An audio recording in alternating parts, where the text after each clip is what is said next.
నమస్కారం గురువుగారు. గురువుగారు, చూపుడు వేలు దేన్ని సూచిస్తుందంటారు, తెలియజేస్తారు? ఓకే, ఇప్పుడు చూపుడు వేలు గురించి ఎక్స్ప్లెయిన్ చేస్తాను. ఇప్పుడు మనం చూసినట్లయితే ఒక హస్తంలో చూపుడు వేలు అనేది చాలా ముఖ్యమైన పాత్ర పోషిస్తుంది అన్నమాట. ఎందుకంటే మనిషి జీవితంలో అన్నిటికన్నా ముఖ్యమైనది ధనం, చదువు, యశస్సు అన్నమాట.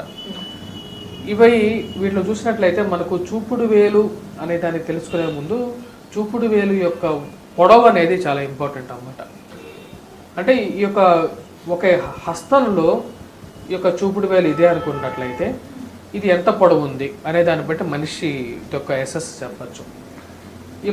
ఇక్కడ మనం చూసినట్లయితే ఇదే బొమ్మలో మనం చూసినట్లయితే దీని పొడవు వచ్చేటప్పటికి ఈ యొక్క సిని యొక్క స్థానం వేలు ఏదైతే ఉందో దీనికి మణికట్టు ఈ 2వ అంగుళానికి కన్నా ఇంకా కొంచెం తక్కువగా ఉందన్నమాట.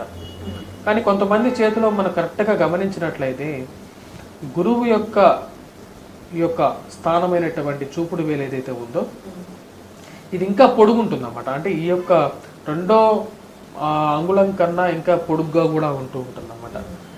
దీని యొక్క పొడవు ఎంత పెరుగుతుంటుందో దాని ప్రకారంగా వచ్చేటప్పటికి మనిషి తన యొక్క యశస్సు పెరుగుతుందన్నమాట. అంటే యశస్సు అంటే ఏంటంటే మనిషి జీవితంలో కావలసినవి ప్రశాంతత అనేది ఇచ్చేది గురు గ్రహ బలమే అన్నమాట. అంటే మనిషి జీవితంలో గురుగ్రహ బలం ఉందా లేదా అనేది తెలుసుకోవాలి అంటే తన యొక్క చూపుడు వేలు ఉన్న బలం అనేది ఏదైతే ఉందో, అంటే తన యొక్క పొడవు ఏదైతే ఉందో అదే ఇండికేషన్ అనేది క్లియర్గా ఇస్తుంది అన్నమాట. వాటిలో కూడా మనం చూసినట్లయితే ఇక్కడ మనం మొత్తం 3 భాగాలుగా మనం 3 మణికట్లు ఉంటాయన్నమాట. మనకు ముందు ఇది మొదటిది, 2వది, అలాగే దీని కింద కూడా ఇక్కడే స్టార్ట్ అవుతుంది అన్నమాట.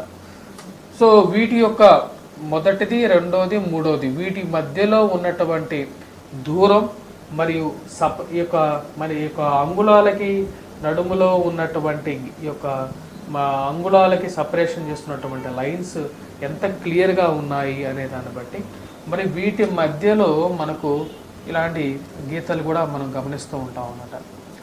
అంటే ఈ యొక్క గీతలు ఎన్ని ఉన్నాయి అనే దాన్ని బట్టి కూడా ఓకే హస్తంలో అంటే ఒక ఉంగరం ఆ యొక్క వేలులో ఉన్నటువంటి ఏవైతే గీతలు ఏవైతే ఉన్నాయో అంటే ఈ మార్క్స్ ఏవైతే ఉన్నాయో వీటి బట్టి కూడా మనిషి తన యొక్క యోగ్యతను మనం చెప్పచ్చు. అంటే ఉద్యోగ సంబంధితమైన విషయంలో కానీ గృహాలను కొనుక్కోవటంలో కానీ తన సెటిల్మెంట్ అనేది ఎలా ఉంటుంది, లైఫ్లో తను ఒక మంచి పొజిషన్కి వెళ్తాడా లేదా అనేది చెప్పచ్చు అన్నమాట. ఎలాగైతే గురుస్థానం అనేది ఈ యొక్క వేలుని సూచిస్తుంటుందో దాని కిందే ఉన్నటువంటి స్థానాన్ని మనం గురువు యొక్క స్థానంగా కూడా మనం చెప్తూ ఉంటాం అన్నమాట. అంటే ఈ యొక్క స్థానాన్ని మనం గురువు యొక్క స్థానంగా కూడా చెప్తాం. ఇక్కడ మనకు ఎవరి చేతిలో అయినా సరే కొద్దిగా ఉబ్బుగా ఎత్తుగా ఉన్నట్లుగా కూడా ఉంటుంది అన్నమాట. కానీ ఇది ఎత్తుగా ఉన్నట్లుగా ఉన్న స్థానం ఏదైతే ఉందో ఇది చేతిలో ఎంత ఎత్తుగా ఉన్నది అనేది, అంటే ఎత్తుగా ఉందా లేకుండా ఉంటే డౌన్గా ఉందా, అందరికీ ఎత్తుగా ఉండదు. ఇది మీరు చూసినట్లయితే అందరికీ ఎత్తుగా ఉండదు. మరియు అందరికీ ఈ యొక్క ఎత్తుగా ఉన్న స్థానం ఏదైతే ఉందో అంటే మౌంట్ అంటారు అన్నమాట. దీని ఇంగ్లీష్లో చెప్పాలంటే మౌంట్ అంటారు. అంటే ఒక కొండ గుర్తులాగా అన్నమాట. ఈ యొక్క ఎత్తుగా ఉన్న స్థానం ఏదైతే ఉందో దీని కరెక్ట్గా దీని కిందే ఉందా లేకపోతే దీని పక్కకు ఉందా, పక్కకు ఉన్నది అంటే దాన్ని ఏమంటారంటే డిస్ప్లేస్డ్ మౌంట్ అంటారు అన్నమాట. అంటే పొజిషన్లో లేకుండా పక్క జరిగింది అనమాట. అలాంటప్పుడు ఏమవుతుందంటే రావాల్సినటువంటి పేరు ప్రఖ్యాతులు ఏవైతే ఉన్నాయో అవి రాకపోవటం అనేది జరుగుతుంది. మరియు ఈ యొక్క పొజిషన్ గురుస్థానం అనేది వైవాహిక జీవితంలో కూడా దాని యొక్క ప్రభావం అనేది ఉంటుంది. మనం జ్యోతిష శాస్త్రంలో కూడా గురుబలం అనేది ఎలాగైతే ఇంపార్టెంటో ఈ యొక్క హస్త సాముద్రిక శాస్త్రంలో కూడా గురుబలం అనేది అదే విధంగా దాని యొక్క ప్రభావం అనేది చూపిస్తూ ఉంటుంది అన్నమాట. కాబట్టి దీని యొక్క పొజిషన్ అనేది చాలా ఇంపార్టెంట్ అన్నమాట. అలాగే డైరెక్షన్ ఫింగర్ పట్టేసేసి ఇండెక్స్ ఫింగర్ అంటారు అన్నమాట, డైరెక్షనల్ ఫింగర్ అంటారు.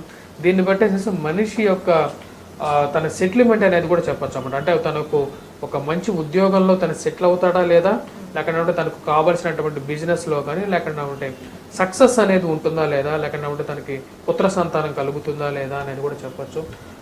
చాలామందికి ఈ యొక్క పొజిషన్లోనే ఈ యొక్క గురుస్థానంలోనే ఎప్పుడైతే ఈ యొక్క వేటి మీద పుట్టుమచ్చలు ఉంటాయన్నమాట. కొంతమందికి మనం చూసినట్లయితే ఎర్రటి పుట్టుమచ్చలు ఉంటాయి, నల్లటి పుట్టుమచ్చలు కూడా ఉంటాయన్నమాట. పుట్టుమచ్చలు అనేది హస్తంలో ఉండటం అనేది అంత మంచి అంత మంచిగా పాజిటివ్ రిజల్ట్స్ అనేవి రావు అన్నమాట. అలాగే గురుస్థానాల్లో ఉన్నటువంటి పుట్టుమచ్చలు అనేది కొంత యోగ్యాన్ని కూడా ఇస్తాయి అన్నమాట కొంచెం. ఎందుకంటే పుట్టుమచ్చలకి మరియు జ్యోతిషానికి కూడా ఒక రిలేషన్షిప్ అనేది ఉంది. దాని ప్రకారంగా కూడా గురుస్థానంలో ఉన్నటువంటి పుట్టుమచ్చ అనేది యోగ్యాన్ని ఇస్తుంది అనమాట. అలాగే గురువు గారు మధ్య ఫింగర్, మిడిల్ ఫింగర్ అంటారు, దాన్ని శనికి సంకేతం అనేసి చెప్పారు. ఆ ఫింగర్ గురించి ఒకసారి వివరిస్తారా? మనిషి తన జీవితంలో వచ్చేటప్పటికి ఇప్పుడు గురుస్థానం గురించి చెప్పామన్నమాట. గురుస్థానం వచ్చేటప్పటికి చదువుకి ముఖ్యం. చదువుతో పాటు వైవాహిక జీవితము, అలాగే తను లైఫ్లో సెటిల్మెంట్ ఎలా అవుతాడు, తన లైఫ్ అనేది ఎలా ఉంటుంది అనేది గురుస్థానం గురించి చెప్తుంది అనమాట. అలాగే శని గురించి మనం చూసినట్లయితే శని వచ్చేటప్పటికి కష్టజీవి, అంటే కెరియర్ పాయింట్ ఆఫ్ వ్యూలో మనిషి ఉన్నత స్థితికి వెళ్తాడా లేదా అనేది కూడా చెప్తారు. మన కొంతమంది చేతులు చూసినట్లయితే ఈ 2 ఫింగర్స్ అనేవి అంటే గురుస్థానము శని స్థానము సంబంధించినటువంటి 2 ఏవైతే వేళ్ళు ఉన్నాయో ఈ 2 సేమ్గా ఉంటాయి, ఒకటే హైట్లో కూడా ఉంటాయి అన్నమాట. ఇంకోసారి కొంతమంది చేతుల్లో అయితే ఈ యొక్క శని స్థానం అనేది చాలా డౌన్గా కూడా ఉంటుంది అన్నమాట. అంటే శనికి సంబంధించినటువంటి కష్టపడే తత్వం అనేది కొంచెం తక్కువగా ఉంటుంది, మరి శని యొక్క అనుకూలత అనేది తక్కువగా ఉంటుంది అన్నమాట. అంటే ప్రజాకర్షణకి మూలకారకుడు శని అన్నమాట. అలాగే పడిన కష్టానికి ప్రతిఫలం పొందడానికి గల కారకుడు శని అవుతాడన్నమాట. మరి ఈ యొక్క ఫలితం అనేది ఈ యొక్క వీటి మీద డిపెండ్ అవుతుంది అన్నమాట. అంటే ఈ యొక్క ఫింగర్ ఒక ప్రొజెక్షన్ అనేది ఎలా ఉంటుంది, మరి వీటి మీద ఏదైనా పుట్టుమచ్చలు ఉన్నాయా, శని యొక్క స్థానంలో పుట్టుమచ్చలు ఉన్నప్పుడు అంత యోగ్యాన్ని అయితే ఇవ్వదన్నమాట. ఆరోగ్య సంబంధితమైన సమస్యలు అనేవి కూడా ఎక్కువగా ఎదురవుతూ ఉంటాయి అన్నమాట. కాకపోతే ఈ యొక్క శని యొక్క స్థానం రీత్యా మనం చూసినట్లయితే ఈ శని కింద ఉన్నదే వచ్చేటప్పటికి మనకు శని యొక్క మౌంట్ అంటారు అన్నమాట. ఓకే, సాటర్న్ మౌంట్ అంటారు ఇంగ్లీష్లో.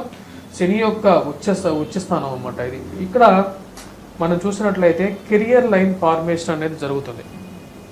అంటే మనిషి తన కెరియర్లో, తన యొక్క జీవితంలో, తను చేసే ఉద్యోగం కానీ వ్యాపారంలో కానీ సక్సెస్ అనేది మనకు శని స్థానం మీద ఇంపాక్ట్ అనేది ఉంటుంది, అలాగే గురుస్థానం మీద కూడా ఇంపాక్ట్ అనేది కనపడుతూ ఉంటుంది అనమాట. ఇప్పుడు వీటిలో ఎలాగైతే మనకు నిలువు గీతలు ఎలాగైతే ఉన్నాయో అలాగే శని స్థానంలో కూడా మనకు గీతలు ఉంటాయన్నమాట. మనకు ఈ యొక్క అంగుళంలో, ఈ అంగుళంలో, ఈ అంగుళంలో 3 అంగుళాలలో వచ్చేటప్పటికి మనకు గీతలు ఉంటాయి. ఒకవేళ గీతలు లేకుండా ఇక్కడ వచ్చేటప్పటికి కొన్ని విచిత్రమైనటువంటి పుట్టుమచ్చలు కానీ లేకుండా ఉంటాయి, వేరే గుర్తులు కానీ ఉన్నట్లయితే అది కూడా మనకు వచ్చేటప్పటికి అపజయాన్ని మరియు కష్టాన్ని నష్టాన్ని కూడా సూచిస్తూ ఉంటుంది అన్నమాట. శని చాలా యోగ్యాన్ని కూడా ఇస్తాడు అన్నమాట. కొంతమందికి శని స్థానంలో ఉన్న వాళ్ళు కూడా ఉన్నతమైన, శని మంచి స్థానంలో ఉన్న వారు కూడా ఉన్నతమైన స్థాయిలో ఉంటారన్నమాట. ఎవరి చేయి చూసినా సరే మనం మొదటగా గమనించాల్సినది ఈ యొక్క ఫింగర్స్ అన్నమాట. ఫస్ట్ చూడాల్సింది ఫింగర్స్, మరి దాని తర్వాత సెకండ్ చూడాల్సినది వాటి యొక్క మౌంట్స్ అన్నమాట. అంటే వాటి యొక్క పొజిషన్స్ అనేవి కరెక్ట్గా ఉన్నాయా లేకుండా ఉంటే అవి పక్కగా జరిగి ఉన్నాయా, అంటే డిస్ప్లేస్ అయిపోయి ఉన్నాయా. డిస్ప్లేస్ అయినప్పుడైనా సరే శని వచ్చేటప్పటికి పూర్తి ఫలితాన్ని ఈ యొక్క జాతకుడికి ఇవ్వడు. తన యొక్క జీవిత చక్రంలో ఏ యొక్క గ్రహం అనేది ఉచ్చ స్థాయిలో ఉంది, ఏ యొక్క గ్రహం తనకి మంచి యోగ్యాన్ని ఇవ్వబోతుంది అనేది మనం ఇలా చూసి చెప్పచ్చు అన్నమాట. అంటే గురువు గారు కొంతమందిలో ఈ ఫింగర్ కొంచెం చిన్నగా ఉంటుంది అనేసి చెప్పారు, అంటే వారిపైన శని ప్రభావం తక్కువగా ఉంటుంది అనేసి అనుకోవచ్చా? శని ప్రభావం తక్కువగా కాదు, శని ప్రభావం వాడికి నెగిటివ్ ఎఫెక్ట్ అనేది ఎక్కువగా ఉంటుంది అన్నమాట.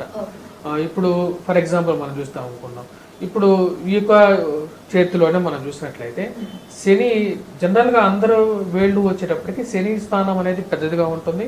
గురుస్థానం అనేది కూడా ఈ యొక్క అంగుళం ఉంది కదా, ఈ అంగుళం పైకి ఉంటుంది అన్నమాట. ఇప్పుడైతే అంగుళం కన్నా కిందకు ఉంది అనుకోండి, అప్పుడు గురుబలం లేదు జాతకంలో అని చెప్పి మనం క్లియర్గా చెప్పచ్చు. శని బలవంతుడుగా ఉన్నాడు అని చెప్పి చెప్తాం అన్నమాట. శని బలవంతుడుగా ఉన్నాడు అంటే మళ్ళీ తన యొక్క మౌంట్ చూస్తాం మనం ఇక్కడ.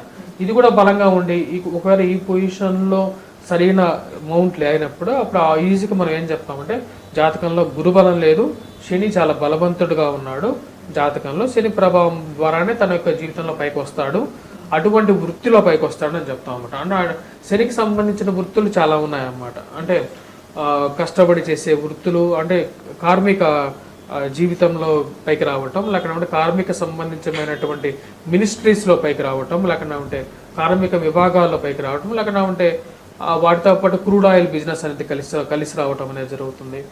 అంటే ఒక్కొక్క స్థానానికి ఉంటామంట. ఇప్పుడు శని అదే ఇది డౌన్లో ఉందనుకోండి, ఇది డౌన్లో ఉన్నప్పుడు గురుబలం అనేది ఎక్కువగా ఉన్నట్టు అర్థం.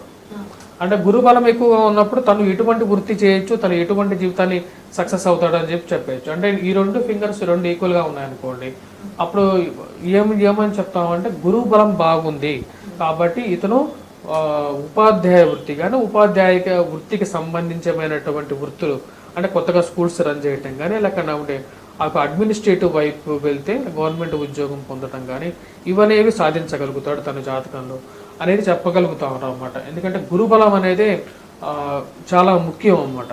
శని కొద్దిగా డౌన్గా ఉన్నా సరే ఈ యొక్క వేలు కన్నా ఎక్కువగా ఎప్పుడైతే గురుబలం అనేది ఎక్కువగా ఉందో ఆటోమేటిక్గా సక్సెస్ అనేది ఉంటుంది లైఫ్లో. అలాగే మిడిల్ ఫింగర్ యొక్క విశిష్టతను, అసలు శని ఏ భాగంలో ఉంటాడో, ఏ భాగంలో ఉండడం వల్ల ఎంత మంచి జరుగుతుంది అనేసి చాలా చక్కగా వివరించారు. ధన్యవాదాలు.